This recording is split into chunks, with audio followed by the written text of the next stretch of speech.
They do multi-point um, pairing also, so they can be paired to my computer and my phone at the same time. And if I get a phone call, it'll pick up on the headphones while I'm listening to something on my computer and vice versa. So yeah, they do the job.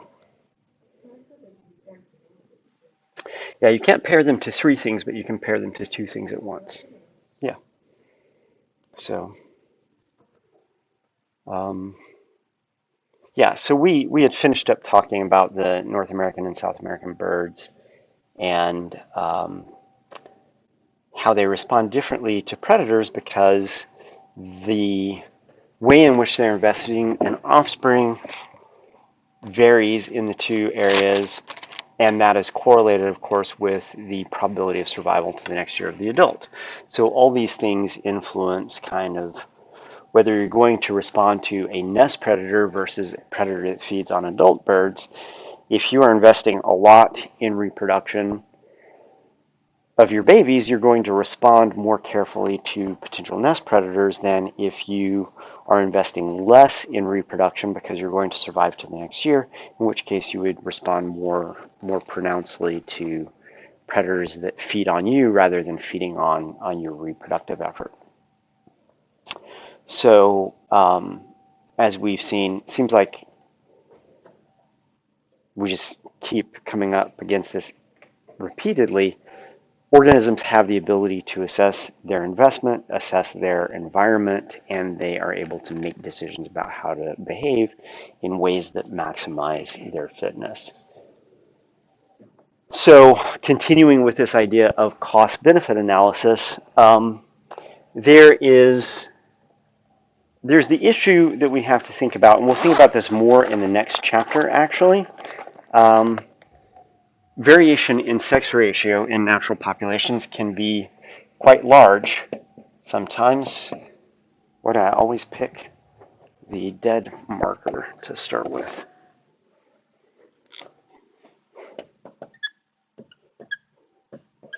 And when I don't pick the bad marker, I pick one that just doesn't have a great color.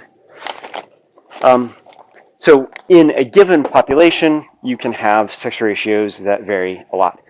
Kind of the expectation is that there's a 50-50 ratio of males to females, but in some populations, the sex ratio is skewed towards there being more males than females.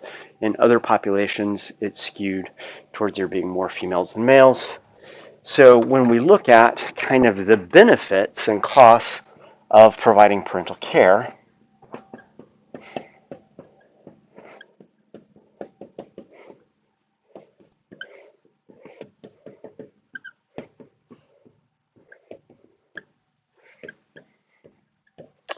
there's always a cost to parental care because you're going to be putting energy into raising offspring.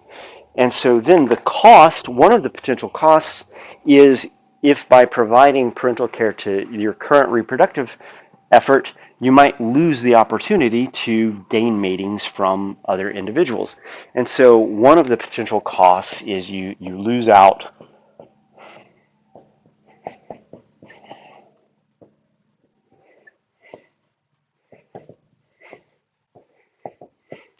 And so we have this experiment where they looked at male parental care versus male desertion in fishes. They had controls. They had a situation where there was a male biased sex ratio and a situation where there was a female biased sex ratio. And the default in this situation is that males provide parental care much more than they desert their offspring. And when there was a male bias sex ratio, meaning that there were lots of males and very few females, they had similar levels of male parental care and desertion of nests. But as soon as you increase the availability of females, the amount of parental care went down and the amount of male desertion went up, presumably because the cost of losing out on extra matings was higher than the benefits of providing parental care in this case. When we look at female parental care in the same situation, females put in a lot of parental care. It's very similar when there's a female biased sex ratio, but when there is a male biased sex ratio, you see a decline in parental care being provided by the female, and you see an increase in females deserting the nest. Once again, because presumably you're missing out on the opportunity to take advantage of this abundance of males that you could be having future clutches of eggs with. And so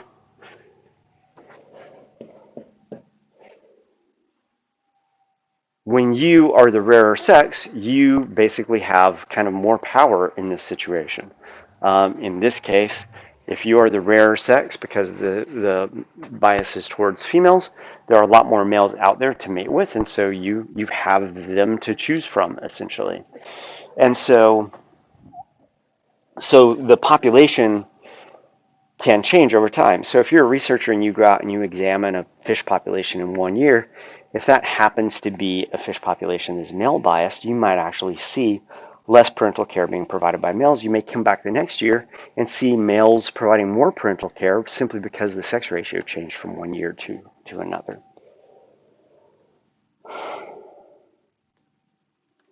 In the same experiment, they also varied the relative size of males and females. So this is further on in this same experiment with the same species of fish.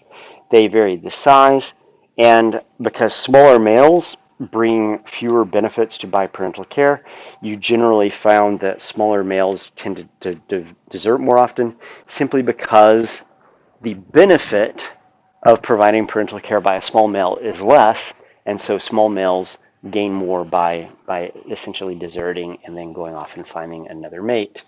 Uniparental care was more often found in small clutches, because the small clutches presumably need less parental care, and so the size of the individual can also influence this dynamic as well.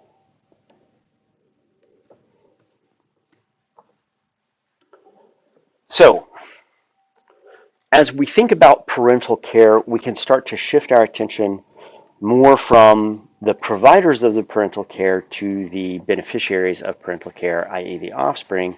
And this brings us to the issue of filial cannibalism. And filial cannibalism is just a situation where members of a family eat one another or kill one another. And in this case, parental investment figures into this because if you can't provide enough investment for all of your offspring to survive, you may actually eat part of a brood in order to improve the care to the remaining brood members. So let's say that you are a parent and you have 10 offspring, and those 10 offspring are going to get food that you bring to them, and that food gets divided by 10. So you have 10 offspring, each offspring gets 1/10 of that. If you are in a food limited environment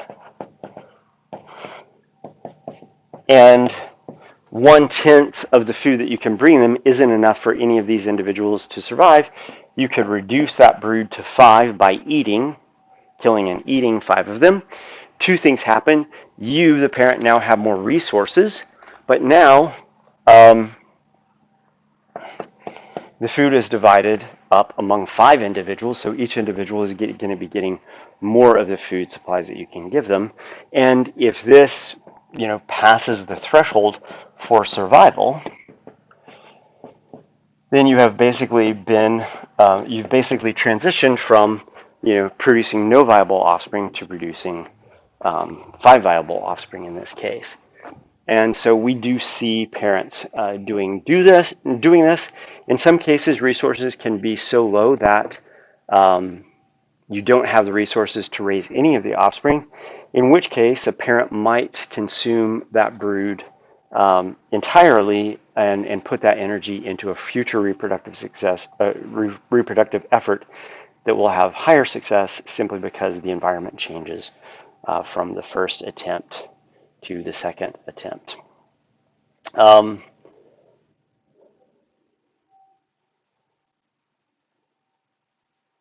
Brood reduction often is done through filial cannibalism, and also if you have cuckolding going on in situations, this oftentimes also increases cannibalism.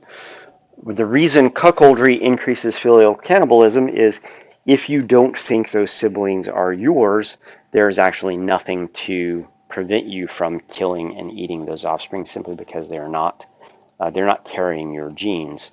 This is similar to the situation we saw with lions back at the beginning of the semester. A male lion comes into a new pride after he's taken it over from a male that he's booted out.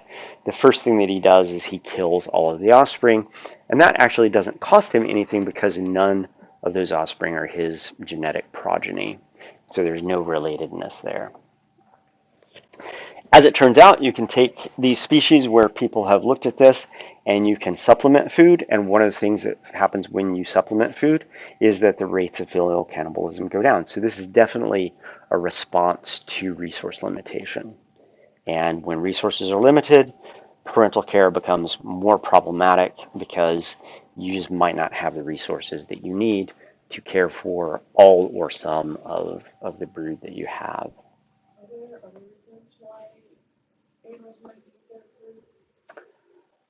No, these are pretty much the reasons as far as I know. Organisms will regularly eat offspring that are stillborn. That's pretty common. But in that case, they're not losing anything because those animals were stillborn to begin with. So yeah, it's almost always resource limited. Can you think of any reason? Rabbits will eat their babies. Yeah, okay. Domesticated rabbits? Yeah, we raised rabbits for a long time. If they eat their baby, basically, I get rid of it because they'll always eat their babies after that. Yeah, and you see this in hamsters and gerbils and stuff like this.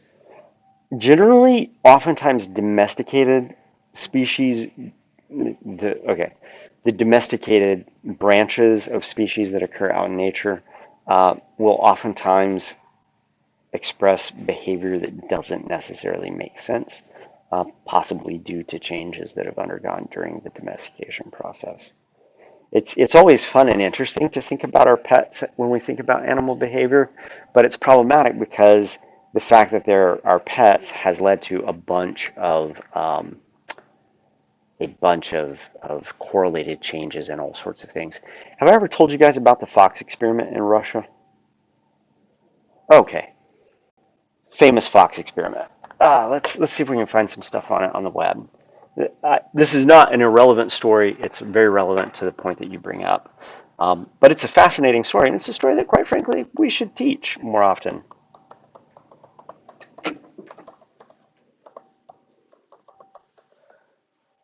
All right. Oh, the Russian farm fox experiment is the best known experimental study of animal domestication. So, what they did was, man, this has been going on for a really long time in Russia. Let's see how far back this started, because I don't recall how far back it started. Maybe this will tell us.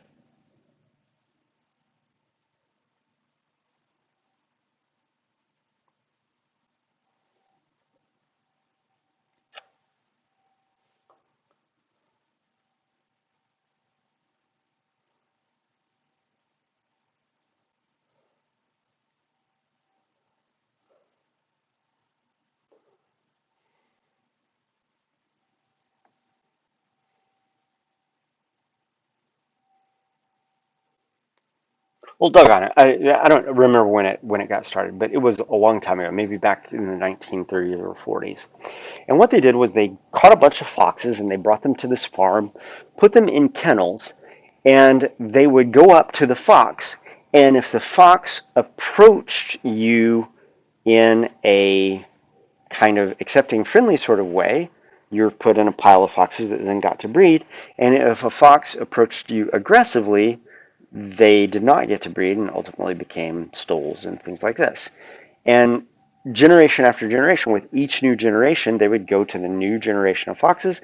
The human would walk up to them, and the fox would either respond to them in a friendly manner or respond to them in an aggressive manner. The friendly ones got to breed and form the next generation, and the angry ones, aggressive ones, did not.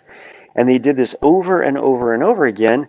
And what they bred over a series of many generations was they bred a whole population of very tame, very friendly, very domesticated foxes.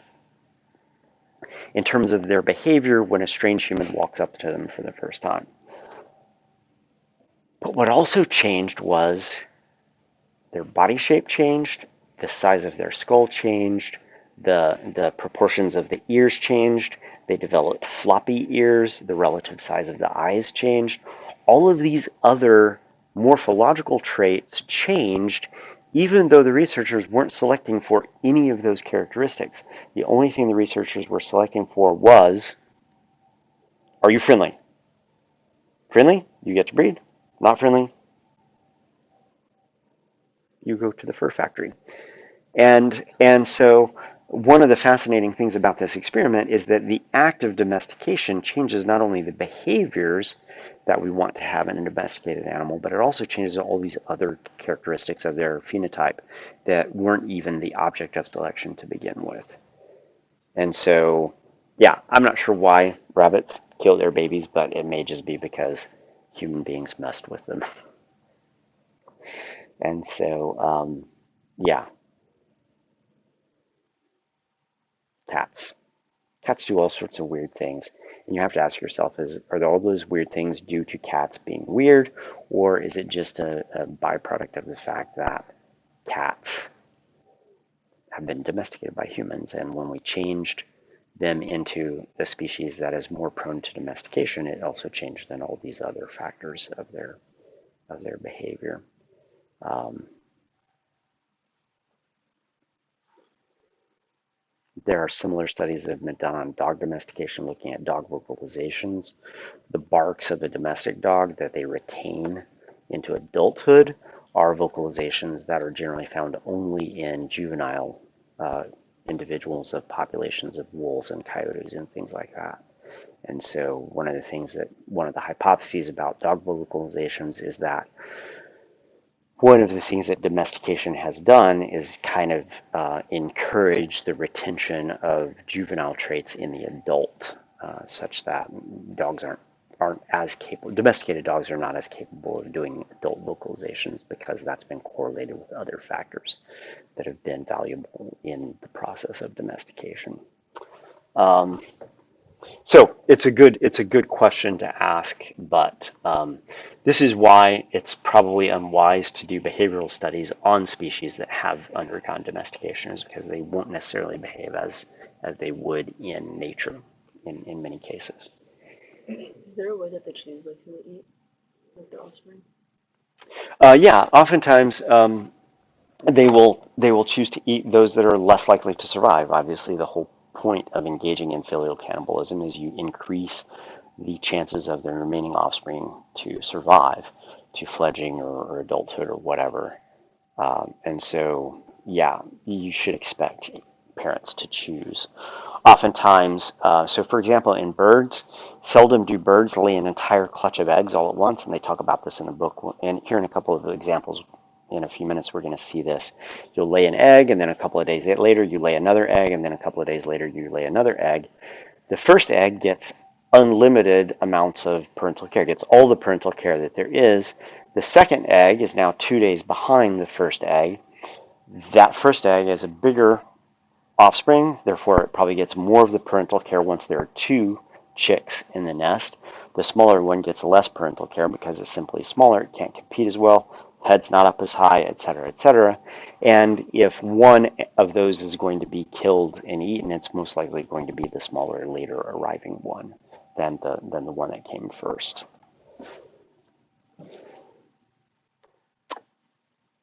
All right, investment can also vary by male attractiveness. So those of you males in the audience, that would be you, Mason, think about this. Um, female parents will oftentimes invest more in offspring of attractive mates. And so attractiveness is a subjective sorts of trait, but with things like birds, so zebra finches, we've seen pictures of zebra finches, but it was a black and white picture.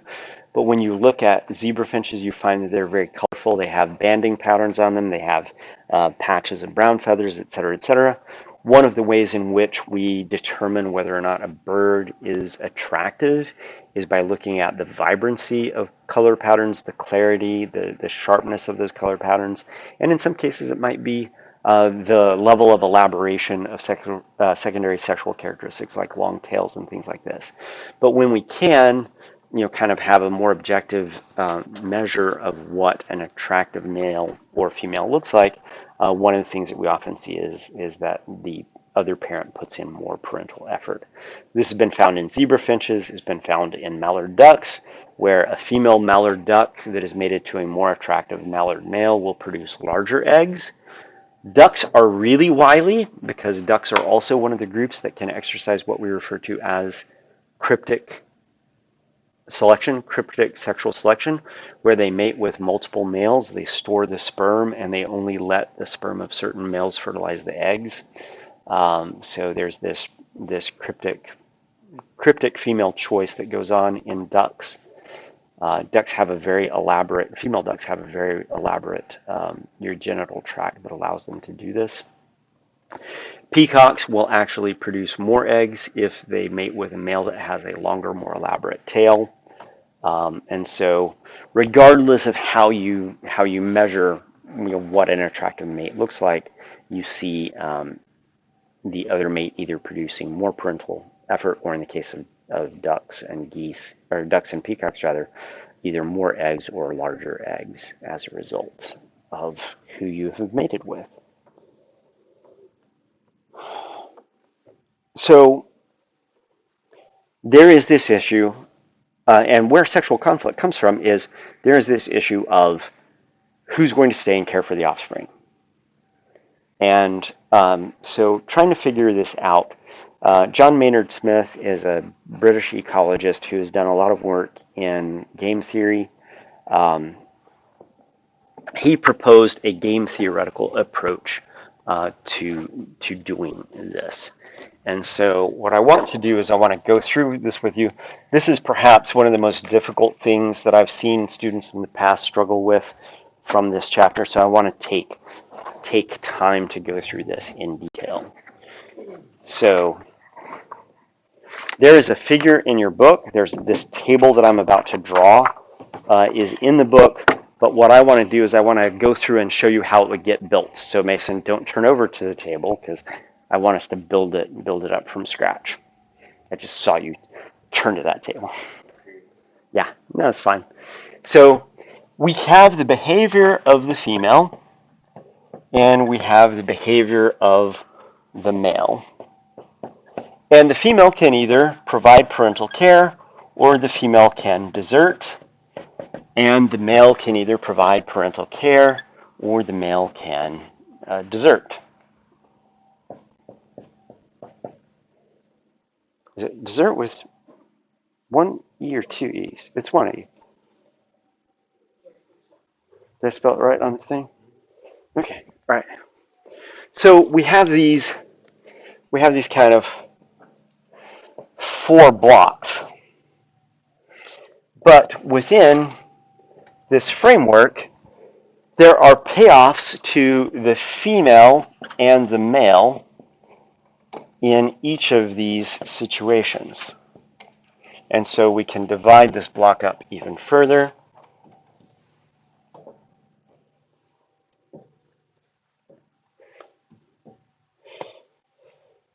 And so your book gives you the conditions that Maynard Smith had in his game theoretical his evolutionary game. And P sub 0, P sub 1, and P sub 2 is the probability of survival of eggs cared for by either 0, 1, or 2 parents. Probability of egg survival.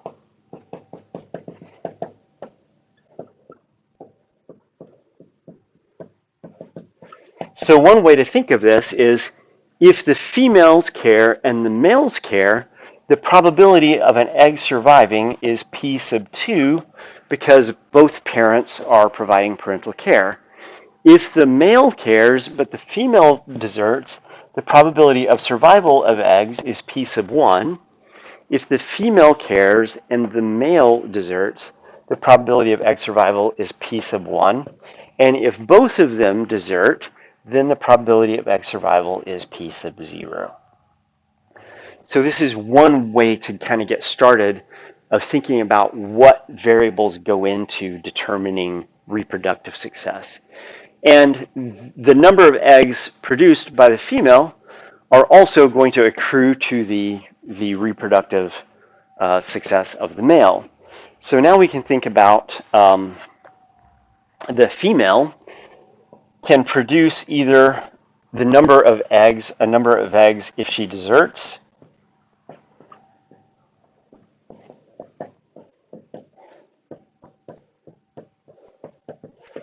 and the lowercase w is the number of females, number of eggs rather, if the female provides parental care. Generally, we would think that the number of eggs that she produces if she deserts is going to be larger than the number if she cares, simply because she's putting energy into caring. In the same way that we expect the probability of survival with two parents is going to be greater than the probability of survival of one parent, which is going to be greater than the survival if there's no parental care. So if you're deserting, you're not putting any energy into parental care. If you are caring, you're not putting any energy into parental care, so you can actually put that into more eggs. And so this number should be higher than if you stick around and care. So if the female is caring, she's going to produce a small w number of eggs, and each of those eggs has a relatively high probability of survival. So this would be the parental, the payoff of a female caring and a male caring, and that actually happens to be the case with both parents. If the female deserts, she can produce more eggs, but the probability of survival of those eggs goes down because there's only one parent caring, and that parent is the male. And so once again, he gets the same outcome. He doesn't get any additional outcome based on the fact that if he deserts, he in theory gets to go and mate with somebody else. So another thing that we have to figure out in here is a lowercase p is the probability of a male who deserts remating with someone else. That doesn't factor into either of these situations because in this case the male is caring.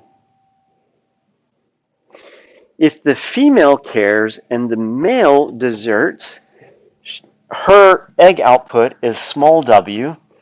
She has a reduced probability of the survival of those offspring. And so this is her payoff.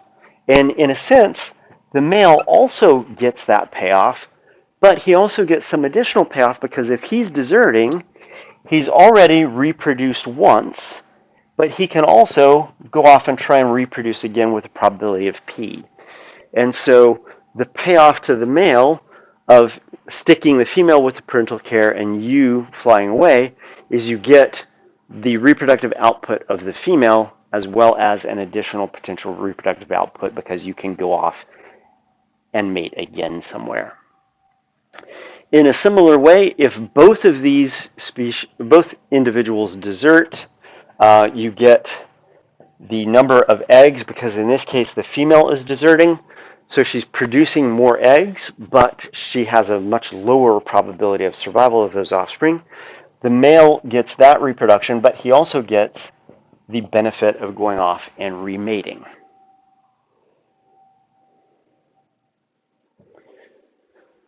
Hopefully, this matches this. Little WP2, big WP1, little WP2, big WP1. Little WP1, big WP sub 0, little P1 times 1 plus P, big W times P sub 0, 1 plus P. This is the figure in the book. This is the table in the book. But the fact of the matter is, You don't need that table. All you need to know is what are the conditions, and then think about what the payoffs are, what the consequences are for both males and females under the conditions of who is staying and providing parental care versus who is leaving. Okay? So one of the ways to reduce confusion about all of this is to just go and derive the game yourself rather than just copying it out of the book.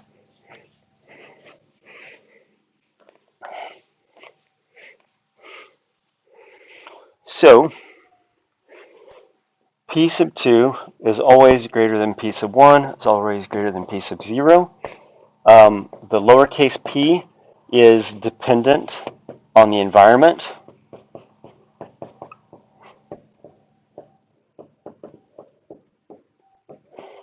Aspects of the environment could be sex ratio.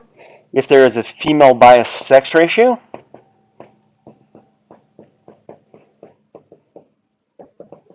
then P is high. If it's a male bias sex ratio, P is lower, obviously. And then the number of eggs produced if the female deserts is going to always be viewed to be greater than the number of eggs that she produces if she stays. So these are also conditions that come out of this. So we can think about this matrix of payoffs in the context of four different ESSs. Under condition 1, this is a situation where the female deserts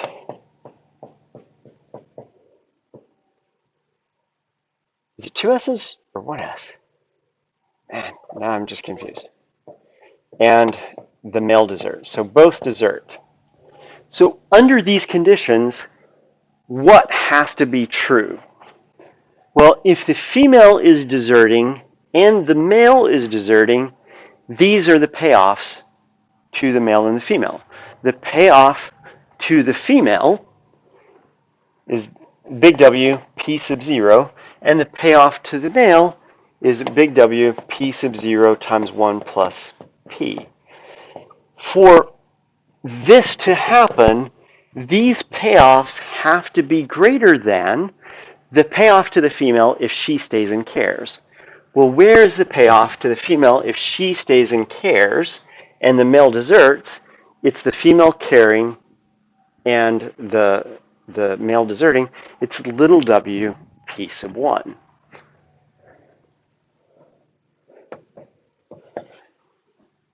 In order for the male to care, the gain from deserting must be better than the male sticking around and caring when the female deserts, and so that would be the male caring and the female deserting. That's the big W times P sub 1.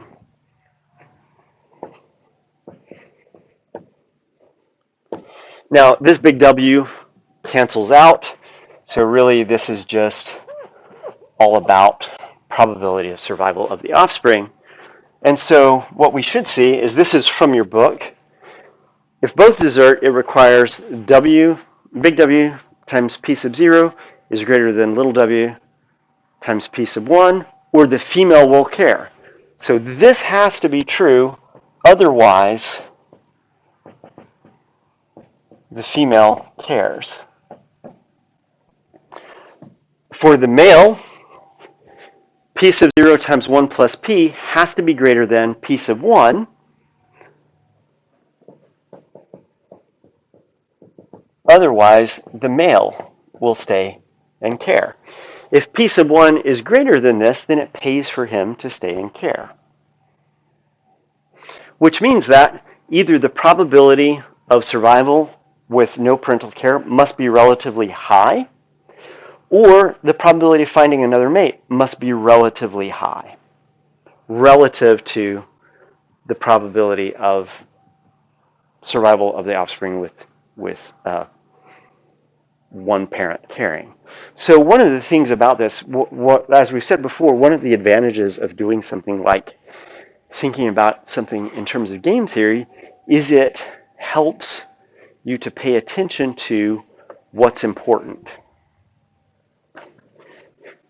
If the probability of survival of one parent is greater than but pretty similar to the probability of no parental care, then this is going to generally be greater than this simply because there is some probability of remating. But if the probability of offspring surviving with one parent versus no parents is considerably greater, then this may be bigger than this, regardless of what the increase due to finding a second mate might be. If p sub 1 is similar to p sub 0, but little p is high, once again, that may make up for the fact that the differences between the outcomes for the offspring is not very different depending on whether it's no parents or one parent, but because the male has a high probability of finding another mate, there's that incentive for him to desert. And so game theory helps us think through what are the conditions that encourage or discourage desertion for a particular individual in this interaction. Similar thing in here. You either produce a lot more eggs if you desert as a female, or you have still pretty high survival of offspring. Those two things encourage females to desert. If there's not much of a decline in your production if you stay around and care, or if the probability of survival of your offspring by providing one parent is way greater than if there's no parents, then you would tend to move this direction, in which case this would be higher than that, and that encourages the female to stay. So once again, this whole thing helps you think through what the consequences are. ESS2, the female deserts.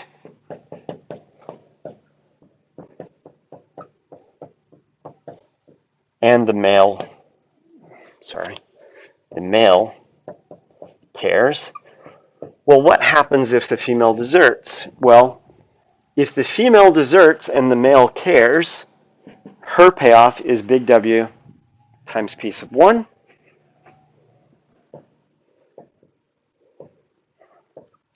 That has to be better than the other alternative, which would be the female exercising parental care when the male is providing parental care. So that would be little w p2. For the male caring, his payoff is w times p2, the little w times p2. Oh, sorry. If the male is caring and the female deserts, that's big W times p sub 1. Big W times p sub 1. And that has to be greater than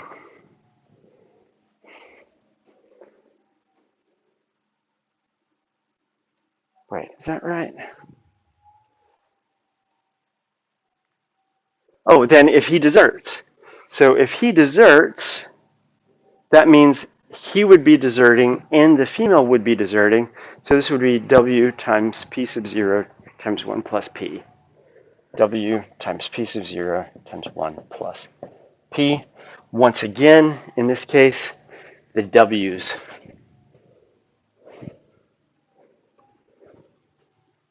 cancel. And so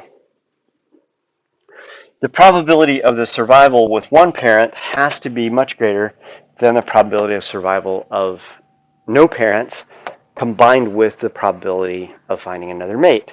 So you must be in an environment where there aren't very many females and your probability of survival of no parental care is relatively low.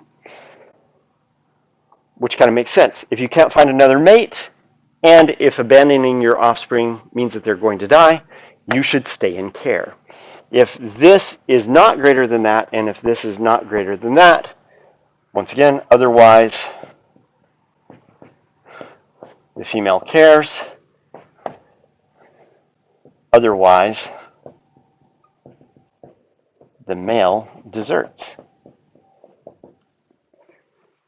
If probability of survival with no parental care is relatively high, this might be greater than the probability of survival with one parent because of the additional ability to mate, in which case there's no incentive for the male to stay. He should go and find another mate somewhere.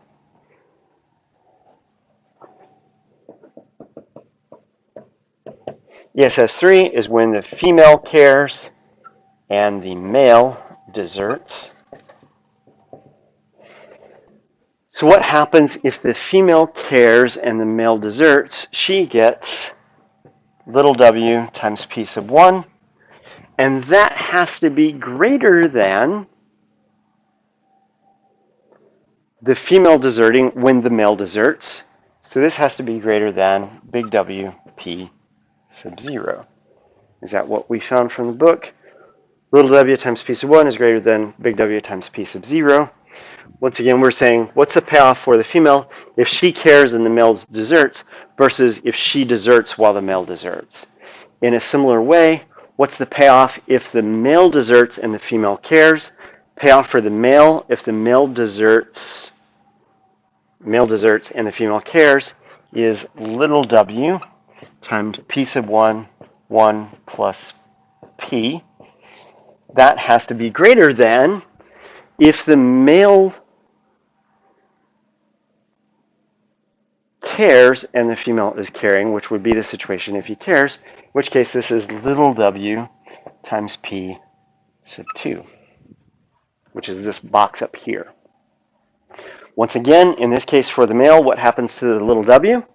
There's a little w in both of these, in which case this is just the opposite right here. Oh, sorry, nope, that's the next step.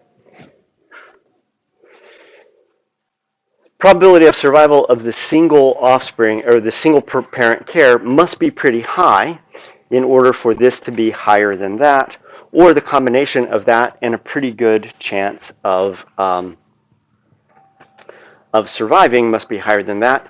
If this probability is low and there are no females to go and mate with, this gets small, which means this is now lower than this, and so otherwise the male would stay and care. If caring exacts a huge cost to egg production, that lowers this side, and if the probability of offspring surviving with a single parent is not that different from surviving with no parent, this whole thing stays small while this thing gets big. If there are big gains to gain in terms of egg count by deserting, and the probability of survival is relatively even, then once again, the female would desert. So if this is true, the female cares, but if this is not true, it's this way, then once again, otherwise the female deserts.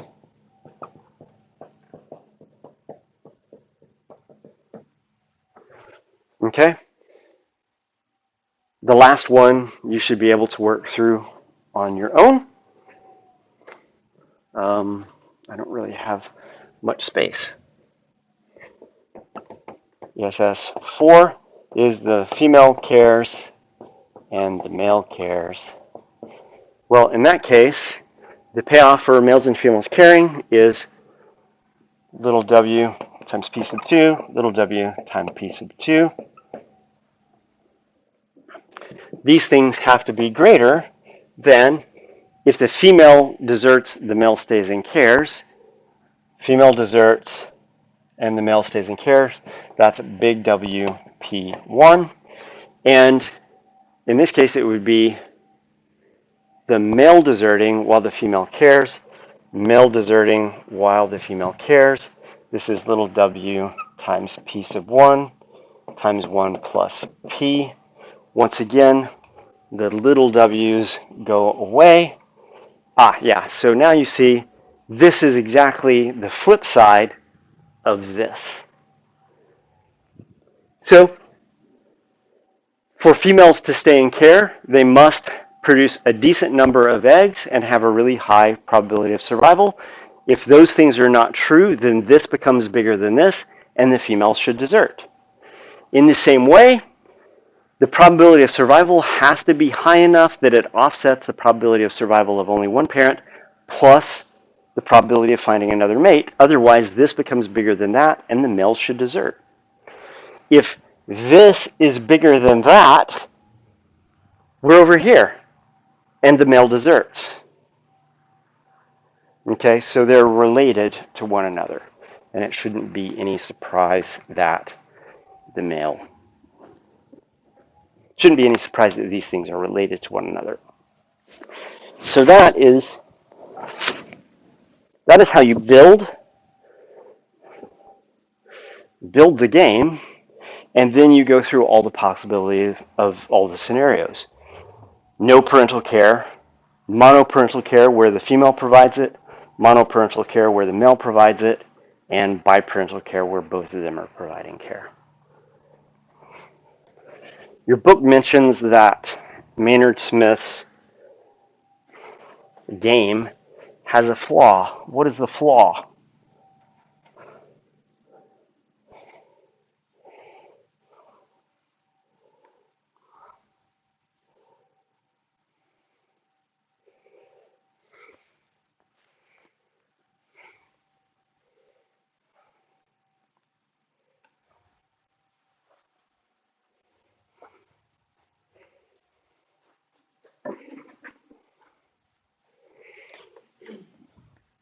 His model starts out assuming that the parent's decision to desert or care is completely dependent upon, or completely independent of what the other parent does.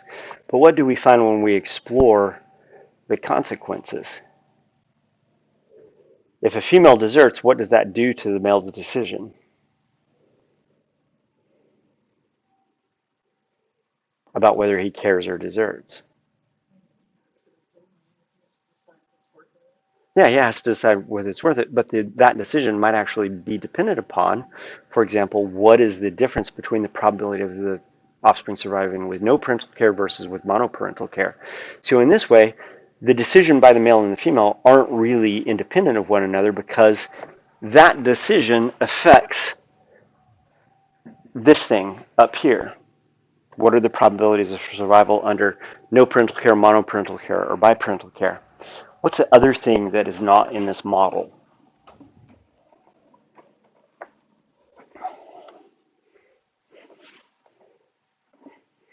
You're a male, you decide to desert. What are you going to do when you desert?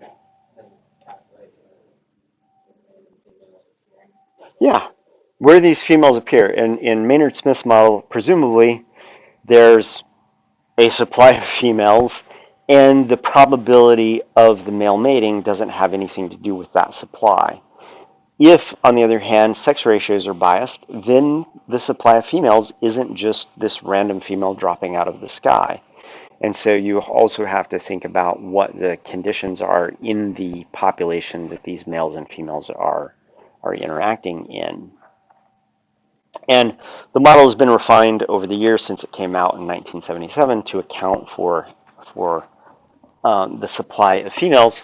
But once again, the value of using a game theoretical approach is it forces you to reduce the decision pardon me, reduce the decision of males and females down to a small set of variables that would be important to their reproductive success.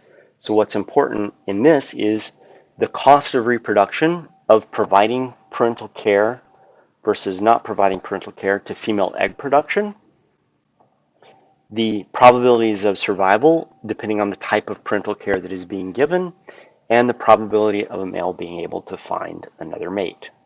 Whether that is affected by population constraints or not doesn't matter. Doesn't affect the fact that that is an important consideration to think about.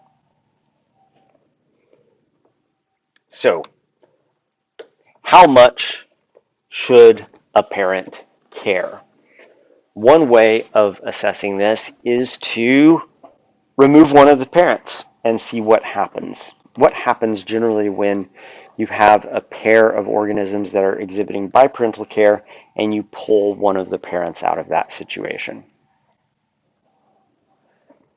You shouldn't need any specialized behavioral knowledge for this. You should just know generally about humans, maybe, and parental care.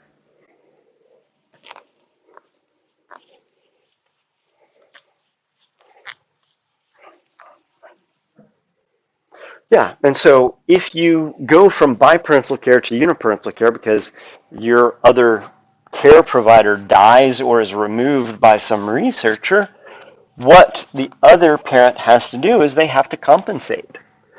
And so this is referred to in your book as compensatory behavior.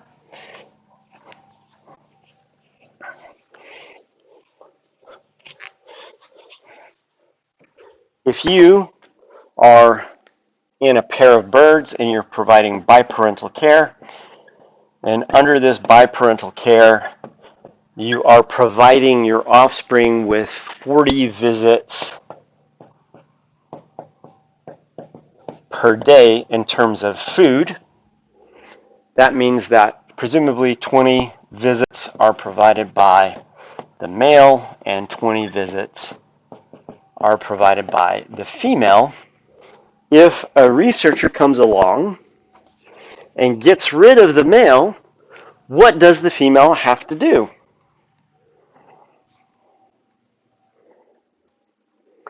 She has to compensate. Is a female realistically going to then be able to double her effort? This would be complete compensation. Or is something else likely to occur?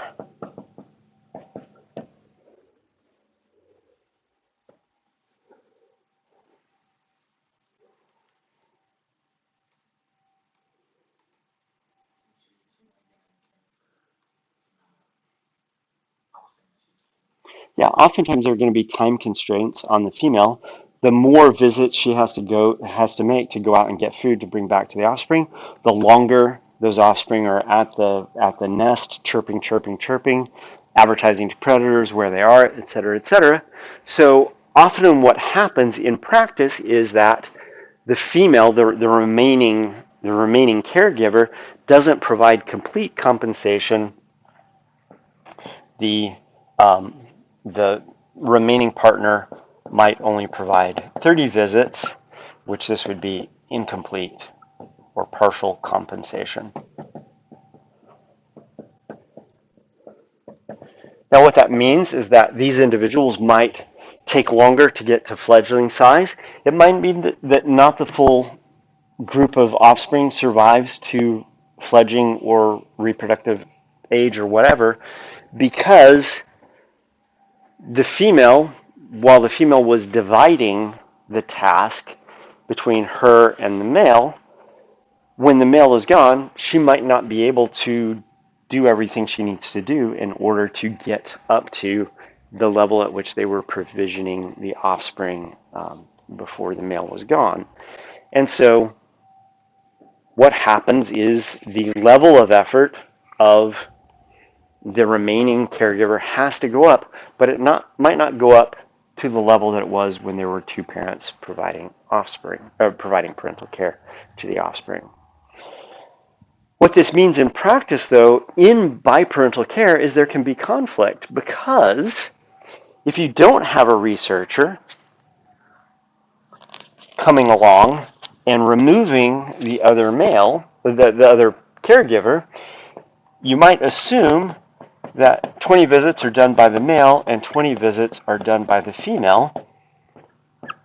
But what can happen that leads to sexual conflict in caregiving? Oh, maybe the male is like, I'm going to sit and watch the game.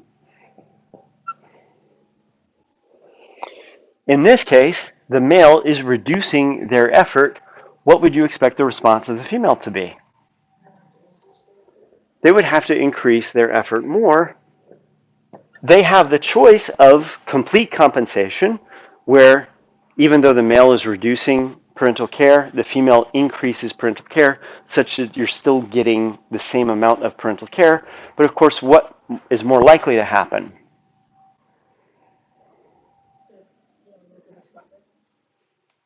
Chances are the female only partially compensates for the lack of parental care from the male, such that you have an overall reduction in the level of parental care. And this is generally what we see. We see that when one parent reduces parental care, the other parent compensates, but it's not a complete compensation for the loss of parental care from the other caregiver. And so partial compensation or incomplete compensation is generally the rule, and your book talks about this.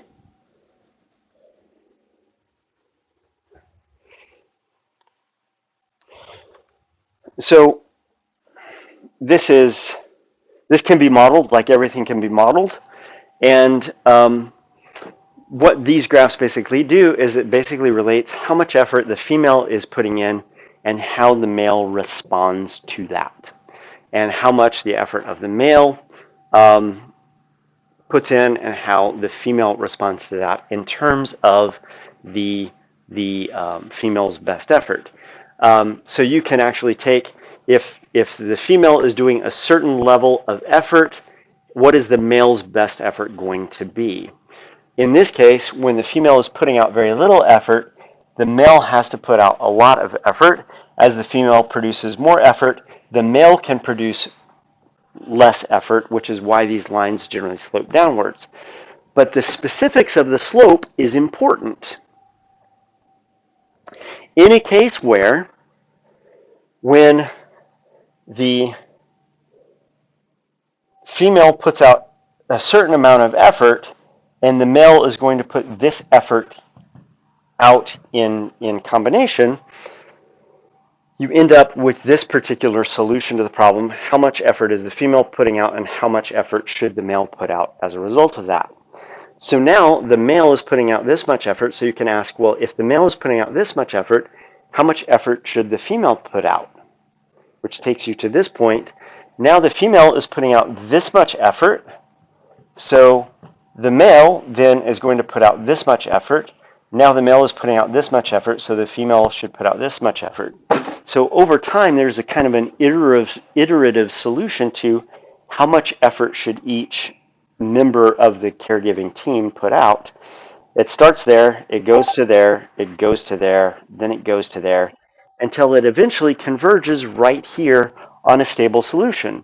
And at that stable solution, the male should put out this much effort, and the female should put out that much effort. And in this case, it looks like the male is putting out more effort than the female based on what the male's best response is to female effort and what the female's best response is to male effort. This is the situation that evolves over time when there is partial compensation. If the female puts out more effort, the male will reduce his effort. If the female reduces her effort, the male will put out more effort, but it won't be the same effort that the female reduced it by. This graph here represents a situation where when the female reduces her effort, the male not only produces more effort, but produces more effort above and beyond the difference between the female's previous effort and her current effort. And so in this case,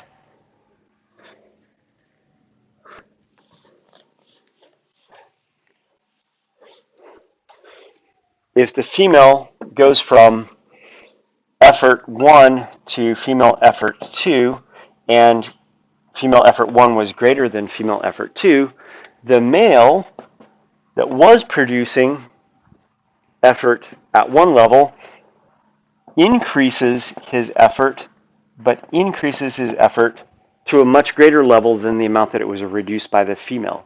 This is referred to as overcompensation.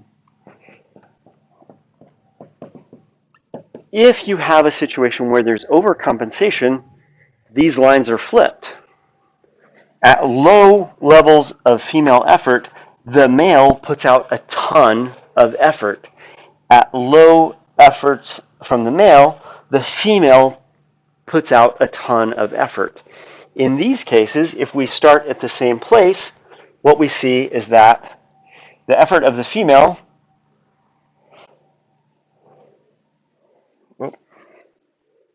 sorry, the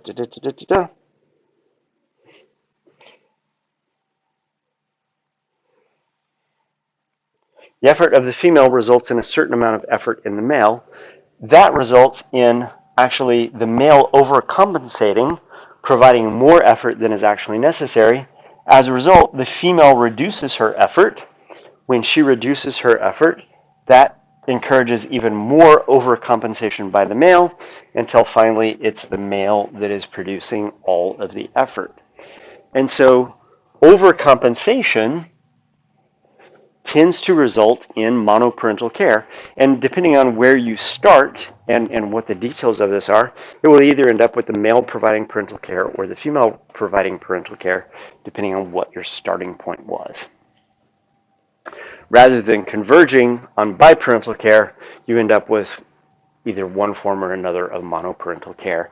And it's because instead of partial compensation, which tends to lead to biparental care,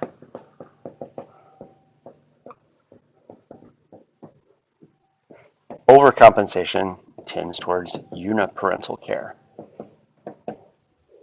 Going back to where we started this whole thing out, if the male reduces his parental care, basically says, all right, honey, I'm going to watch the game. You take care of the kids. And the wife is like, okay, I'll take care of the kids and I'll get a part-time job to supplement our income. What's the male going to do? Well, I'm going to watch the game. Oh, yeah, and I'm going to go down to the bar and hang out with the guys tonight. No need for him to put in any more effort if his lack of effort just results in the female overcompensating. Same thing with the female. If the female reduces her effort and the male overcompensates, there's nothing to induce further investment in parental care by the other partner, by the male in this case. So overcompensation leads to one parent bowing out of the parental care responsibilities, and it results in monoparental care or uniparental care.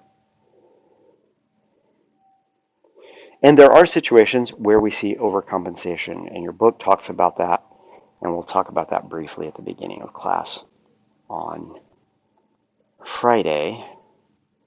Hopefully we'll get through sibling rivalry on Friday, which will complete this chapter, and then there is a test on Monday over everything we've had since the last test, which was, I think, the very end of competition. We didn't quite finish competition on the last test up through hopefully the end of this chapter. Questions? Oh, yeah, it's a good point. Yes, we do have lab tomorrow. Let's meet up in the lab room so we can gather our gear. You're going to drive yourself because you are going to need to leave early, and it will probably take us most of lab time to get the job done simply because we have to put out 100 models. I have created a randomization scheme for how the models get put out. So they'll get put out according to what their color pattern is. Half of them will go on one side of the trail that we're going to be hiking on. The other half will go on the other side of the trail. So the way it will operate is we're going out to the old golf course that Williamsville College still owns. We will follow the golf cart path. We'll just meet in lab. We will walk the path. At the beginning of the path, we'll put one out on the right-hand side of the trail. We will walk 5 meters, put the second one out on the left-hand side of the trail, walk 5 meters, put one out on the right-hand side, 5 meters, left-hand side. So they'll be alternating. But whether this is a green versus an aposematic versus a green, the order of them is randomized. And so We have a data sheet that shows us what the randomization is and also tells us what side of the trail to put them on. And then there's a spot out next to that that we'll take with us to the field when we go to pick them up next week, where as we pick them up, we can look at them and score them so that by the time we're done with picking them up in the field, we'll not only pick them all up and put them in boxes to bring them back, but we will also have gotten all of the data off of them as we recover them in the field. Unfortunately, it's going to be cold again. It's going to be, I think, mid-40s, which means it'll probably be below that, but it's going to warm up all through next week. Plus, we're out of weeks. We don't have any more weeks to postpone this, so we kind of have to do it now. So yeah, the rest of you will ride with me. So Emily, Avery, and Elizabeth will ride with me. You'll follow us out there, and then when you need to come back, you can come back, and we'll just stay out there until we get the job finished. With 5 of us working, though, we should be able to make pretty good progress because we can send people out in front. We don't all have to be at the same spot at any given time. So, yep, that's what we'll be doing tomorrow.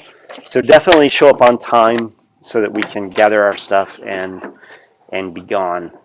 The college is going to unlock the gate, which is locked at 11 or at 10:30 actually. So it'll be locked well before we get out there.